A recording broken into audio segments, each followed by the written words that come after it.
ஐயனார் துணை அடுத்து வரப்போற எபிசோடுக்கான கதைக்களத்த வந்துட்டு நம்ம பார்க்கலாம் மக்களே.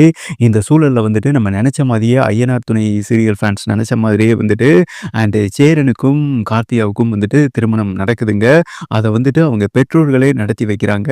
இது எத்தன பேர் வந்துட்டு லைக் பண்றீங்க? மறக்காம நம்ம சேனலையும் அதோட லைக் பண்ணிருங்க அந்த ஹேப்பில. என்ன நடக்குதுன்னா, அதாவது பாண்டியன் ரொம்ப நாளா வந்துட்டு சேரன் மேல ஒரு சந்தேகமாவே இருந்தாருங்க. வெறுப்புல இருந்தாரு. சோழனுக்கும், நிலாவுக்கும் வந்துட்டு திருமணம் ஆயிருச்சு. ஆல்பம் வச்சா குத்தம்ங்கிற, உனக்கு குறையுதுங்கிற, 2 பேரும் அப்பா உள்ள படுக்க சொன்னா வேணாங்கிற, என்னண்ணே இதெல்லாம் வந்துட்டு சுயநலமா இல்லையா? அப்போ உனக்கு கல்யாணம் ஆன பிறகு தான் நாங்கலாம் அனுபவிக்கணுமா?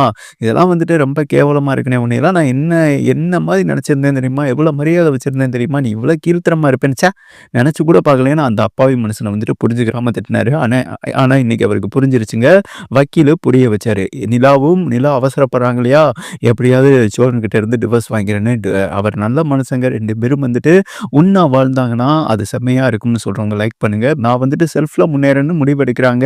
ஆனா வந்துட்டு 2 கை தட்டினாதாங்க ஓசை வரும். சோழனும் நிலாவும் இணைந்து செயல்பட்டாங்கன்னா, ஒர்க் பண்ணாங்கன்னா அது வேற லெவல்ல சிறப்பா இருக்கும் என்றே சொல்லலாம். அவங்க லைஃப்ல டிவோர்ஸ் பண்றதுக்கு ஒரு வக்கீல பார்த்தாங்க இல்லையா? அவர் வந்துட்டு சோழனுக்கு ஐடி இருக்கு. உனக்கு ஆதார் ஐடி இருந்தா தான் டிவோர்ஸ் பண்ண முடியுமான்னு சொல்ல, ஆதார் கார்டு இல்லாம நீங்க எப்படி ரிஜிஸ்டர் பண்ணீங்க? அப்படின்னு ஒரு கொஸ்டின் கேட்க, அதுவுமே இவங்களுக்கு ஒரு டவுட் போகுதுங்க. ஆனா ஆல்ரெடி நிலாவோட ஆதார் கார்டு ஐடி இவர் ஃபோன்ல இருக்கு. அது தெரிஞ்சுன்னு வைங்களேன், சோழனை வந்துட்டு பிதுக்கிப்பிடுவாங்க என்றே சொல்லலாம். பட் அது தெரியாம இருக்கணும் போக்கே, இந்த சூழல்ல பார்த்தீங்கன்னா, போலீஸார வச்சு ஓரளவுக்கு கொஞ்சம் வந்துட்டு தடுத்து வச்சிருக்காரு என்றே சொல்லாங்க நம்ம சோழன். அவர் வந்துட்டு ஃபோன் பண்றாப்ல கான்ஸ்டபிளு, "என்னம்மா டிவோர்ஸ் முடிவு எடுக்கிறேன்னு முயற்சி பண்ணிக்கிட்டு இருக்கியாமே, என்ன எதுவும் பிரச்சனையா?" அப்படின்னு கேட்க, "இல்லையே." "உங்க வீட்ல எதுவும் குடைச்சல் குடுக்குறாங்களா?" "இல்லையே."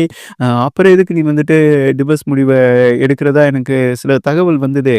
அப்படின்னு கேட்க, "அப்படியெல்லாம் இல்ல சார்ன்னு" கட் பண்ணிடுறாங்கன்னு வைங்களேன்.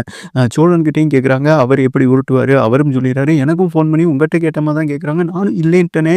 அதாவது போலீஸ் ஸ்டேஷன்ல ரிஜிஸ்டர் ஆனா, நம்ம வக்கீல் மூலம் டிவோர்ஸ் கேட்கும்போது அவங்களுக்கு அங்க போயிரும்னு அப்படி ஒரு உருட்டி விடுறாரு. உடனே நிலா வந்துட்டு ஜகா வாங்குறாங்க என்றே சொல்லாங்க. இத மதிக்கிட்டயும் கன்வே பண்றாங்க. ஆனா மதி அதெல்லாம் இல்ல. நீ முயற்சி எடு.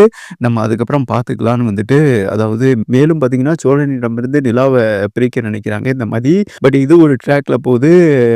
பாண்டியன் ஒர்க் ஷாப்ல வந்துட்டு அந்த வக்கீல் வந்துட்டு வண்டி விடும்போது தான் இந்த மாதிரி நிகழ்வு நடந்தது. அதாவது உங்க அண்ணியும் அண்ணனும் வந்துட்டு டிவோர்ஸ் வாங்க வந்தாங்க. என்னப்பா பெரிய பிரச்சனையான்னு கேட்கும்போது, இல்லையே அப்படி இல்லையேன்னு சொல்லிட்டு கோவத்துல சோழன் அடிக்க வராரு.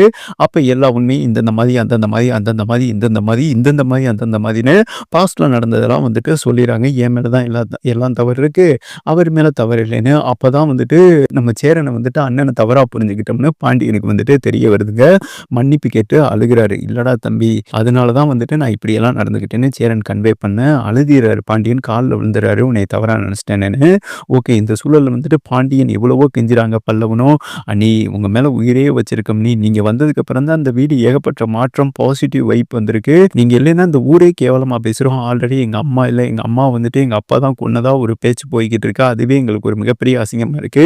நீங்களும் இப்ப போயிட்டீங்கன்னா எங்க குடும்பம் வந்துட்டு நாசமா போயிரும்னு காலில் விழுந்து கெஞ்சுறாங்க. இந்த சூழல்ல தான் அதாவது கார்த்திகா திட்டவட்டமா சொல்லிடுறாங்க, "எனக்கு அந்த மாப்பிள்ளைய பிடிக்கல. அந்த மாப்பிள்ளை கிட்ட பேசிட்டேன். எனக்கு உங்கள பிடிக்கல.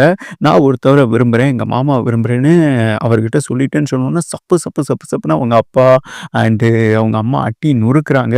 "இப்ப என்ன தாண்டி பண்ணேன்னு நீ நினைக்கிற? எனக்கு மாமா சேரன் மாமாவ தான் கட்டணும். நம்ம சொந்தக்காரவங்க தானே. நீங்க ஏன் அவங்கள வெறுக்கிறீங்க? மாமாவ கல்யாணம் பண்ணிக்கிட்டேன்னா அப்பா வெளிநாட்டுல தானே இருக்காரு. அவருக்கு ஏதாவது வேலை தேடி குடுக்கலாமே." அப்படின்னு சொன்னோனே, "குக்கி இது ஒரு நல்ல ஐடியாவா இருக்கேன்னு" சொல்லிட்டு அவங்க அண்ணனுமே சொல்றாரு, "ஓகேப்பா, இந்த பொண்ணு காதலிச்சு தொலைஞ்சிருச்சு. அத மாத்த முடியாது. விபரீத முடிவு எடுத்தாலும் எடுத்துரும். அந்த சம்மந்தம் போனாலும் பரவால்ல. சேரன வந்துட்டு கட்டி குடுத்துட்டு வீட்டோட மாப்பிள்ளை ஆக்கிடலாம். நீ வெளிநாட்டுல தானே வேலை பார்க்குற. வெளிநாட்டுல வந்துட்டு நீ ஒரு வேலை அரேஞ்ச் பண்ணி வீட்டோட மாப்பிள்ளையா இருக்க வச்சிடலான்னு" ஒரு முடிவு எடுக்கிறாங்க. அதாவது தம்பிகள விட்டு சேரன் வருவாரா? இல்ல போடி மயிரேன்னு போயிருவாராம்.